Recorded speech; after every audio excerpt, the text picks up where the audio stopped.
শীতকালে প্রচুর পরিমাণে পালং শাক পাওয়া যায়। তাই আজকে আমি একটা রেসিপি তৈরি করব, পালং পনির। নমস্কার বন্ধুরা, আমি মৌসুমি উইথ মৌসুমি চ্যানেলে সবাইকে স্বাগত। এখানে আমি এক আটি পালং শাক নিয়েছি, যেটা আমি ভালো করে বেছে ধুয়ে কেটে নেব। আর কিছুটা ধনেপাতা নিয়েছি, যেটাকেও আমি ভালো করে ধুয়ে নিয়েছি। আর এখানে আমি 300 গ্রাম পনির নিয়েছি, যেটাকে আমি এইভাবে কেটে নিয়েছি। পালং শাকটাকে আমি এইভাবে কেটে নিচ্ছি। যে কোনো শাক রান্না করলে ভালো করে বেছে ধুয়ে তারপরেই কাটতে হয়। কড়াই গরম হয়ে গেছে, পনিরগুলো ভাজার জন্য আমি 2 চামচ মতো তেল দিলাম।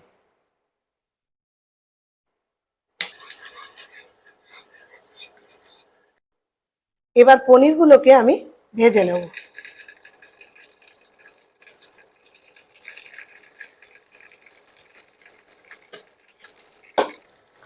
পনিরগুলো আমি বেশি লাল করে ভাজবো না, আমি হালকা করে ভেজে নেব। এবার পনিরগুলোকে আমি তুলে নিচ্ছি।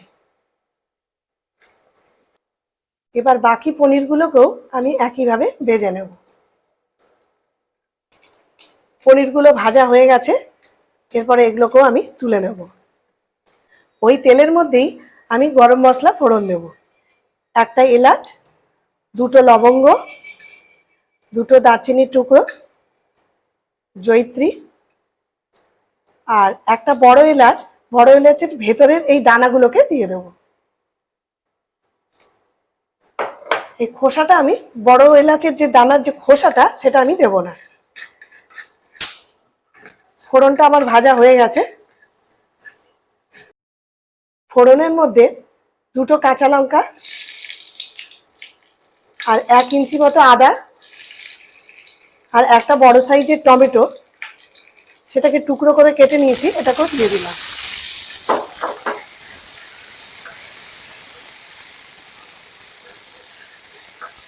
এরপর এটাকে আমি একটু ভেজে নেব। এটা আমি 1 মিনিট মতো ভেজে নিয়েছি। এরপর যে পালং শাকটা আমি কেটে রেখেছিলাম, সেই কেটে রাখা পালং শাকগুলো দিয়ে দেব।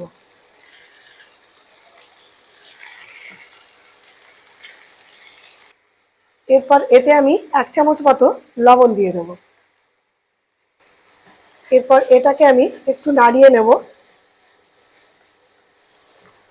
এটাকে আমি সম্পূর্ণরূপে ভাজবো না, এটাকে সামান্য নাড়াচাড়া করে একটু চাপা দিয়ে দেবো। পালং শাক থেকে জল বেরিয়ে এসছে। এরপর এতে আমি যে ধনেপাতা কেটে রেখেছিলাম, সেই ধনেপাতাগুলোকেও দিয়ে দেব। আবার একটু নাড়িয়ে নেব। পালং শাক থেকে অনেকটাই জল বেরিয়ে গেছে, আর এতে আমি একদমই জল দিইনি। এরপর এটাকে আমি ঠান্ডা হলে মিক্সিতে পেস্ট করে নেব। পালং শাক আমার ঠান্ডা হয়ে গেছে, এরপর এটা আমি মিক্সিতে ঢেলে নেব।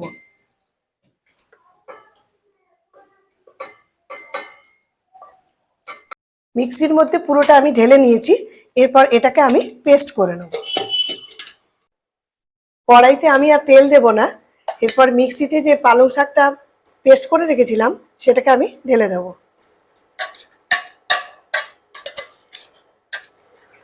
এই পালং শাকের মধ্যে আমি ধনেপাতা দিয়েছি বলে এর গন্ধটাও খুব সুন্দর এসছে। এরপরে অনেকেই পছন্দ করেন না ধনেপাতা, তারা পালং শাকের মধ্যে ধনেপাতাটা দেবেন না। এরপর আমি এই মিক্সি ধোয়া জলটাও দিয়ে দেব। এরপর এটা ভালো করে আমি একটু নাড়িয়ে চাড়িয়ে রান্না করব। এরপর এর মধ্যে এখনই আমি একটা মশলা দিয়ে দেবো। 1/2 চামচ ধনে গুঁড়ো, 1/2 চামচ জিরে গুঁড়ো, 1/4 হলুদ গুঁড়ো আর 1/2 চামচ গরম মশলার গুঁড়ো। আর আমি শুকনো লঙ্কার গুঁড়ো এখন আমি দেবো না, যেহেতু আমি কাঁচা লঙ্কা দিয়েছি, তাই আমি লঙ্কা ছাড়াই রান্না করব।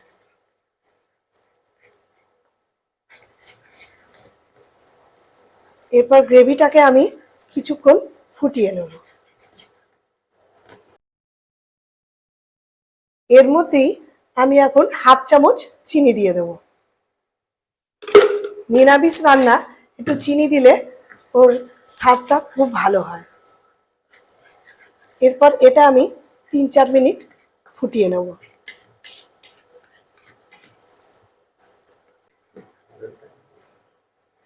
এই পালং শাকের গ্রেভিটাকে আমি 3 মিনিট মতো ফুটিয়ে নিয়েছি। এরপর এতে ভেজে রাখা পনিরগুলোকে দিয়ে দেব।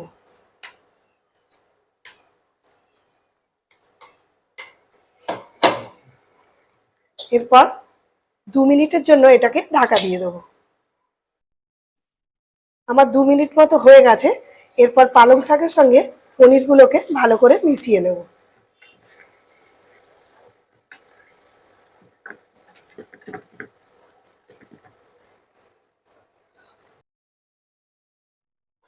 এরপর 1 চামচ কসুরি মেথি হাতের তালুতে সামান্য রগড়ে পালং পনিরের উপর ছড়িয়ে দিলাম।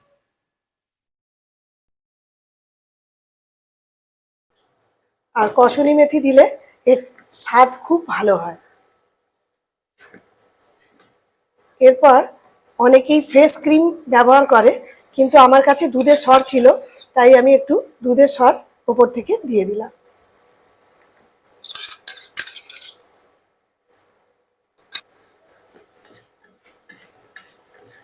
হয়ে গেল আমার পালং পনির।